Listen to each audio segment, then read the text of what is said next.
Hello, I'm Philip Chase, and welcome to my YouTube channel on the best of fantasy. In today's video, I'll be taking a look at Mark Lawrence's Broken Empire trilogy, which begins with Prince of Thorns and moves on to King of Thorns and finishes with Emperor of Thorns. Let's begin with one of the things that Lawrence does particularly well, which is the narration. Similar to Scott Lynch's Gentleman Bastards series, Mark Lawrence uses a dual narration in the Broken Empire trilogy, meaning there are two simultaneous stories going on, one the present, more or less, and one the past. And this has a couple different virtues. One is that it keeps the reader's interest as we switch back and forth between present and past. Another great aspect of this strategy is that it allows us to gain insights into the characters, meaning we learn about the main character in particular, his youth, and we learn about some of the important events that have formed the character of the present. Another thing that Lawrence does in the Broken Empire trilogy in terms of narration that is fairly unusual is that he has given us a first-person narrator. The narrator is the protagonist of the trilogy. And again, this really serves to give us greater attachment to this character. We gain insights into him as a result of him telling his own story. And it's a difficult thing to pull off, and Lawrence does a beautiful job of it. Absolutely fantastic. This voice is by far one of the most compelling things about these books. And even though this character who's telling these stories is morally repugnant and would almost certainly be the villain in a traditional narrative, we find ourselves more and more attached to this individual. Now, the anti-hero has become something of a trope in modern fantasy. We see it more often than not. But this is really an anti-hero that really stands out. In fact, I would say that he makes many of the other anti-heroes look rather quaint in comparison.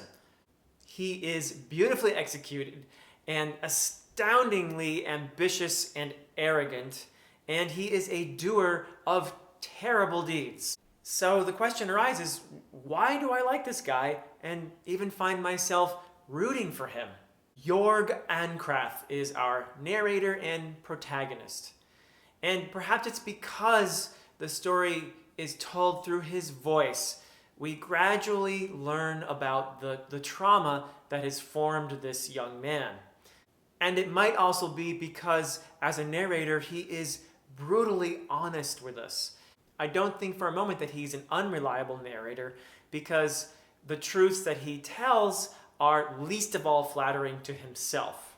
Perhaps we don't pity him. Perhaps we don't forgive him.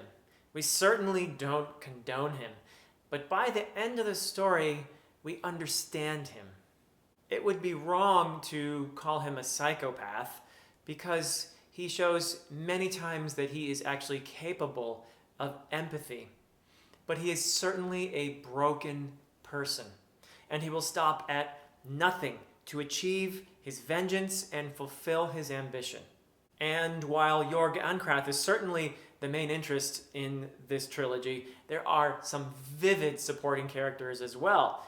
There is Sir Mackin, the Nuban, Reich, Red Kent. Many of these are his band of brothers, and these characters come through as wonderful supporting characters and give us also additional insights through their loyalty to Jorg Ankrath.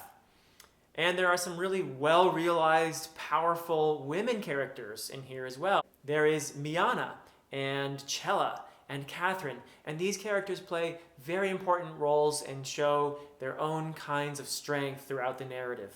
And one character also of great interest is the antagonist of the story, the Dead King, who looms larger and larger as the trilogy progresses. Speaking of progress, the plot of the story is fast with plenty of violence, but it's not the glorifying kind. Violence in the Broken Empire trilogy comes with a price, and I don't get the sense that Lawrence is the kind of writer who writes violence for its own sake or to make the narrative more exciting. He seems to be more interested in what violence does to people, how we carry our scars and how they influence our relationships with other people and how they carry us along certain paths.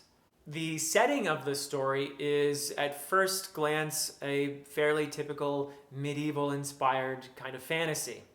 But gradually, some hints come trickling in that there is more to this than we think, and there are moments of kind of dim recognition at first that grow and grow until you realize where exactly we are. It's a dark and grim world where life is harsh, but there are moments of light, and there's even some pretty wonderful humor in there, which makes this book not as oppressive as it otherwise could have been. In fact, it's full of not only entertainment, but great insights into human nature and psychology. And it's a story that will surprise you again and again. Perhaps the greatest surprise of all is the ending, which comes with a twist that is totally unexpected. For these and for other reasons, Mark Lawrence's Broken Empire trilogy is most certainly among the best of fantasy. In my next video, I will be talking about another great trilogy of fantasy, so I do hope you will join me for that one. And also, if you enjoy great fantasy and the content in these videos, please do like and subscribe, leave some comments. I love responding to your comments, and until next time.